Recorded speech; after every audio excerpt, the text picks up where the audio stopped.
రొటీన్గా ఇడ్లీ పిండితో ఇడ్లీలే కాదండి, ఇలా ఒకసారి కూడా ట్రై చేయండి, చాలా బాగుంటుంది. ఈవినింగ్ స్నాక్ కింద అందరు తినొచ్చు, చిన్నపిల్లలు కూడా బాగుంటుంది. ఛానల్ లైక్ చేసి సబ్స్క్రైబ్ చేసుకోండి. ఇప్పుడైతే ఇడ్లీ పిండిలో అయితే కొంచెం బియ్య పిండి అయితే వేసుకోవాలన్నమాట.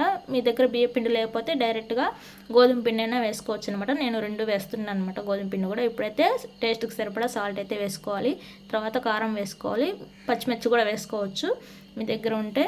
సో తర్వాత ఇది బాగా మిక్స్ చేసి పెట్టుకోవాలన్నమాట. ఈలోపు లైక్ చేసి పెట్టుకోండి, ఛానల్ని చూస్తున్నారు కానీ ఎవరు సబ్స్క్రైబ్ చేసుకోవట్లేదు, లైక్ కూడా చేయట్లేదు అనమాట. ఇప్పుడైతే దాంట్లో గోధుమ పిండి అయితే వేసుకోవాలి. వేసుకున్న తర్వాత కట్ చేసి పెట్టుకున్న ఆనియన్స్ అనమాట, ఒకటైతే కట్ చేసి పెట్టాను అనమాట, దాంట్లో అయితే వేసుకోవాలి. ఈ లోపు అయితే కలిపి పెట్టుకునే లోపు బాండీ పెట్టుకొని ఆయిల్ అయితే డీప్ ఫ్రైకి అయితే పెట్టుకోవాలన్నమాట. నేను లైట్గా వేస్తున్నాను అనమాట. సో ఆయిల్ ఇది వేసిన తర్వాత ఒకసారి అయితే వేసి చూసాను అనమాట, వస్తున్నాయి రావట్లేదు అని చెప్పి ట్రైల్ వేసాను, చాలా బాగా అయితే వస్తున్నాయి అనమాట. ఇలా అయితే చేసి పెట్టుకోవాలన్నమాట.